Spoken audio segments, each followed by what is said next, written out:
Rockefeller, how it happened in these discussions? I met Rockefeller through a female attorney I knew who called me up one day and said, one of the Rockefellers would like to meet you. I made a video called Mad as Hell, and he'd seen the video and wanted to meet me and knew I was running for governor of Nevada. So sure, I'd love to meet him.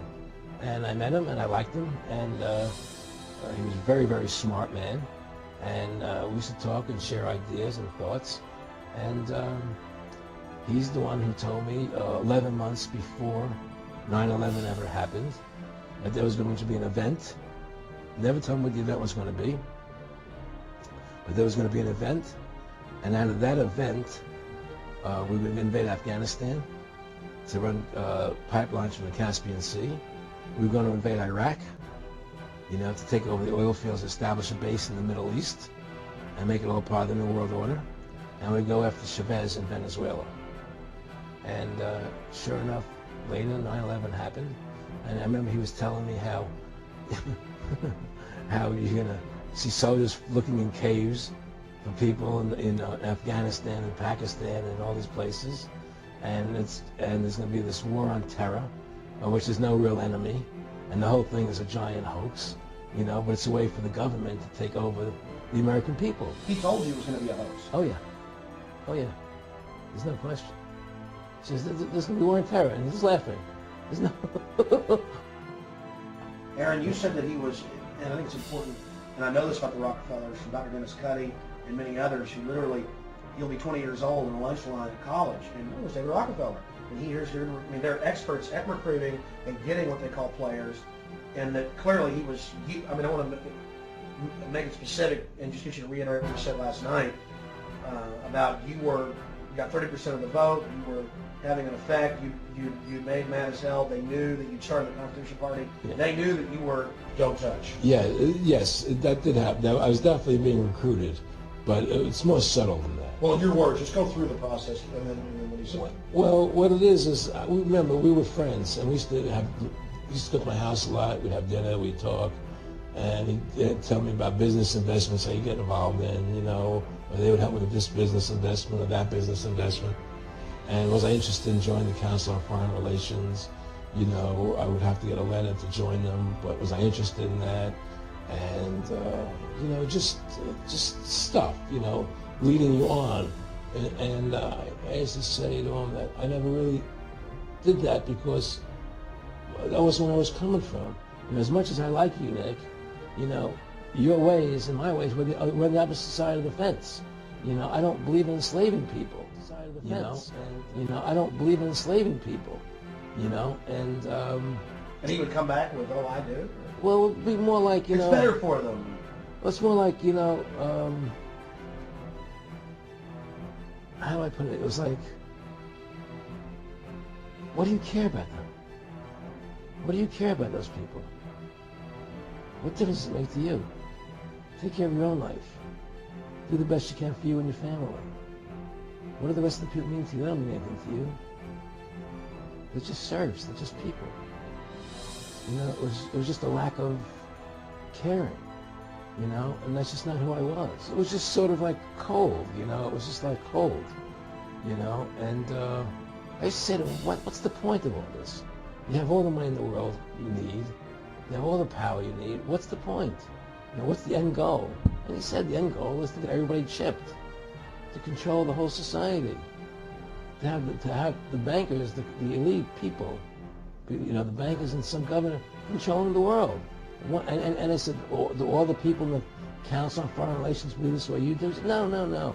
You know, most of them believe they're doing it right. Well, my friendship with Nick Rockefeller was one where we expressed ideas to each other and thoughts and philosophies, and he wanted me to become part of what they were doing, and for me to become a member of the CFR, and offered various business opportunities for me to get involved in, and for me to not take up the fight or the battle that I've been taking up in the past, you know, to drop that idea, because what was the point of my fighting for the people? I was a guy who was very successful in the movie business, and I saw the truth of what was happening. I tried to express it to the people, and rather than having me express it to the people, they wanted me to join their side because I was a mover and a shaker, and rather than me opposing them, to join them. It was real simple. And he tried to recruit me into that situation, and I didn't go for it. Did he get angry when you didn't go for it? No. And it's like, I remember one time he said to me, you join us, so you have an ID card there, and you have a chip, and your chip will say KMA on it. And I said, what does KMA mean? He said, it means kiss my ass. And anybody stops you, a cop or whatever, and you show them your card or your chip, and they'll not leave you alone, because you're one of us. And why are you fighting for the people for? What is that about? The people just, they have to be ruled. They have to be, the Constitution, what you're standing for, is only for a few people. It's only a few individuals that can live that way, And we believe that it's best for society to be ruled by an elite people who control everything. And I said, I don't believe that. I believe God put me on this earth to be the best person I could be, and put everybody on this earth to be the best they could be, not to be a slave and a sheep to you and these people. And I don't understand why you want to control everything. What is the need for that? And I asked them, do all the people in the Council on Foreign Relations feel the same way you feel?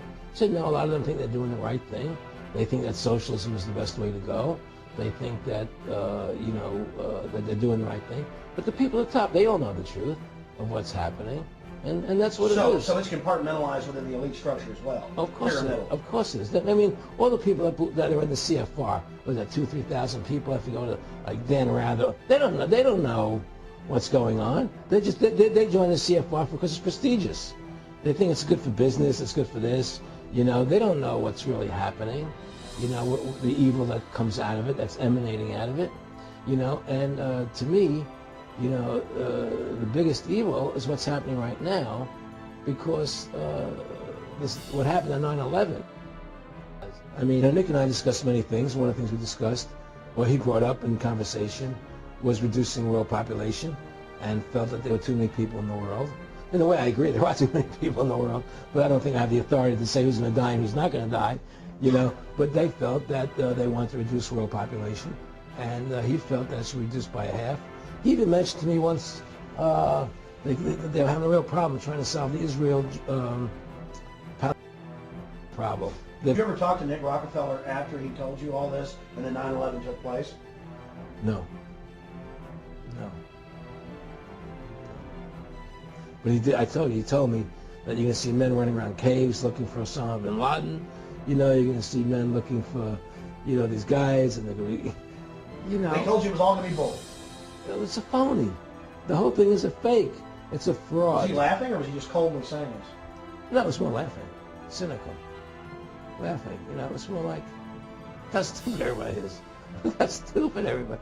日本人の 99.99% が知らないこと、金の章。こんにちは、ひろりです。今回はいよいよ世界の大きな問題をご紹介していきます。皆様はお金を誰が作っているかご存知ですか？そしてそれが戦争に深く関わっていることもご存知でしょうか？言うまでもないことですが、戦争は悲劇以外の何者でもありません。شو اسمك عمو؟ وين ابوك؟ وين مات؟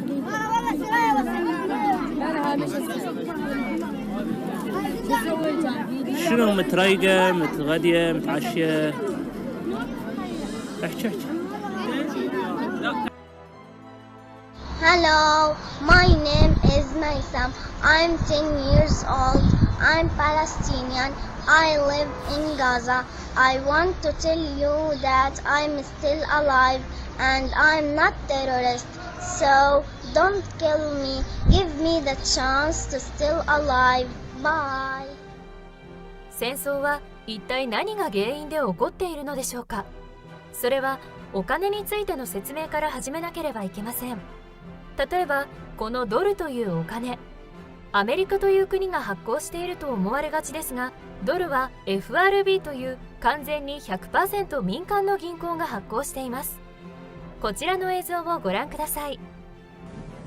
Look, brothers and sisters, in 1912,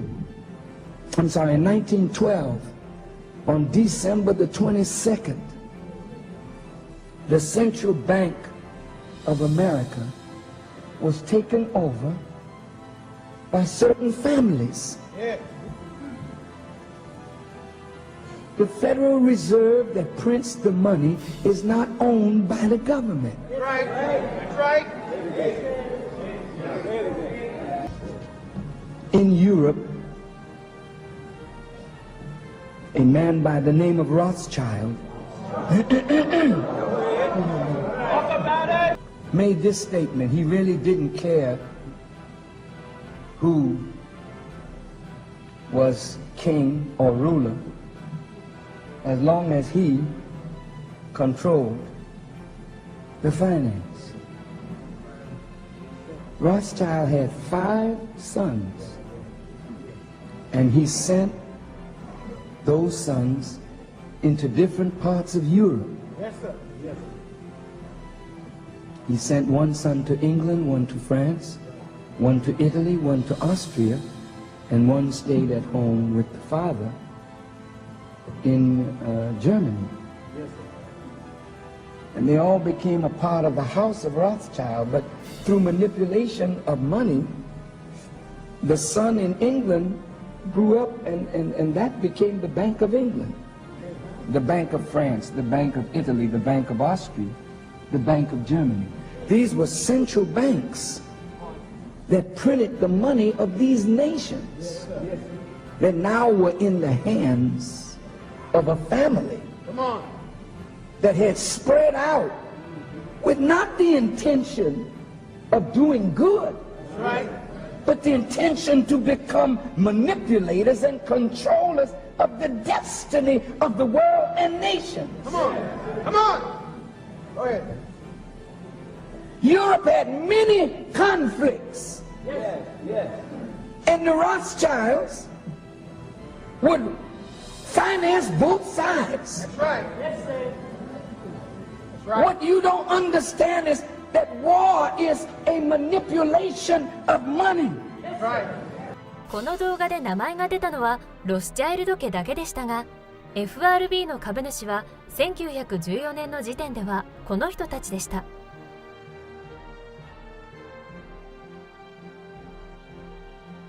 現在 FRB の株主は完全非公開になっていますが、彼らが株を手放していなければ今もこれは変わらないでしょう。そして問題点ですが、お金はまず FRB が発行し、それを普通の銀行や政府に貸し付けます。政府はそのお金で国家運営を行いますが、 FRB からお金を貸し付けられているので、毎年とんでもない額の利子を FRB に返済しています。そしてそれは当然国民の税金から支払っており、もしドルを国が発行し余計な利子を払う必要がなくなれば、アメリカ国民は税金の 40% を払う必要がないとも言われています。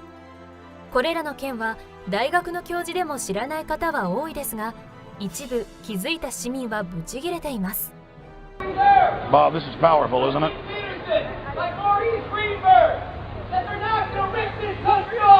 That's right. Here's some of the folks that are talking. Tell them more. Go ahead. Tell your friends at the Federal Reserve, we are shutting the Federal Reserve down. Your private banking cartel's going down. Because all we've been doing with our tax money since 1913 is lining your fat pockets. ちなみに日本の中央銀行日銀はジャスダックに上場しており、株の所有者は 55% が政府ですが、残りの 45% は非公開。55% を政府が握っている分、アメリカよりはマシですが、これも社会科の先生ですらほとんど知らないことでしょう。当然この仕組みは FRB の株主たちにとんでもない富をもたらしており、1974年にロックフェラー家の一人ネルソン・ロックフェラーが公開した資産はなんと6400億ドル、約70兆円でした。これは現在の日本の税収の倍近い金額です。そしてその後も彼らは世界中の中央銀行を自分の支配下に置いていきました。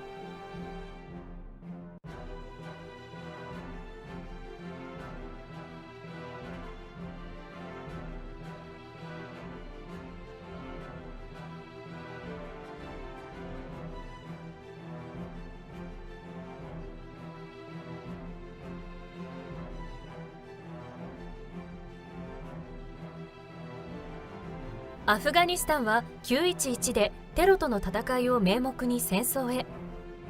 イラクは大量破壊兵器を持っていると疑われイラク戦争を起こされますが、イラクは大量破壊兵器を持っておらず、さらにフセイン大統領は処刑されました。リビアもアメリカの軍事介入で最高指導者カダフィが殺害されます。非人道的な独裁者だと宣伝されたカダフィでしたが、リビアは教育は大学まで無料、健康保険も無料、職に就けない者には住宅を提供するという人道的な国家であり、カダフィはアフリカの英雄でした。そしてこれらの国の中央銀行はロスチャイルド家の支配下に。さらにスーダン、パキスタンも支配され、残るはシリア、イラン、北朝鮮、キューバですが、イランはアメリカが核合意から離脱するなどこれから揉める気満々で、北朝鮮、キューバは落ち着いたように見えますが、予断を許さない状況です。そしてシリアも。I want to talk to you about why the New World Order hates Syria and why they are attacking the country now. The New World Order is a plan to bring all nations under the control of one power. People might argue about who the real power is behind this agenda, but those who are observant will notice that this New World Order, or NWO, is the end game. Syria has always resisted and is the front lines against the New World Order. One of the ways that Syria resists is that Syria does not have a Rothschild central bank. A Rothschild central bank is a bank that has been bought by the Rothschild family, one of the richest and most powerful families in the world. It is a bank which is under the control of the Bank of International Settlements, which decides how much money is worth in a nation and how much debt a nation has. In Libya, one of the first things that happened after NATO took over that country is their central bank was turned into a Rothschild central bank. このように中央銀行がロスチャイルドの手に落ちていない国は戦争を仕掛けられ支配されます。もちろん中央銀行だけでなく石油のためなどもありますが、それも含めてお金のために戦争をしているのです。また911に関しては戦争をするためのアメリカの自作自演ではないかという説も。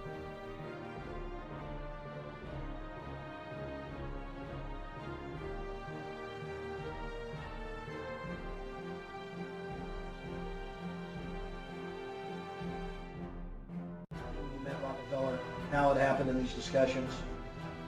I met Rockefeller through a female attorney I knew who called me up one day and said, one of the Rockefellers would like to meet you. I made a video called Mad as Hell, and he'd seen the video and wanted to meet me and knew I was running for governor of Nevada. So sure, I'd love to meet him. And I met him and I liked him, and he was a very, very smart man. And we used to talk and share ideas and thoughts.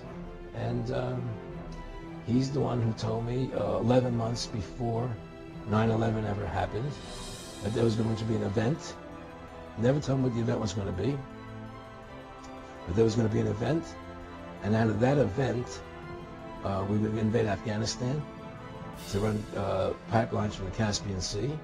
We were going to invade Iraq, to take over the oil fields, establish a base in the Middle East, and make it all part of the New World Order.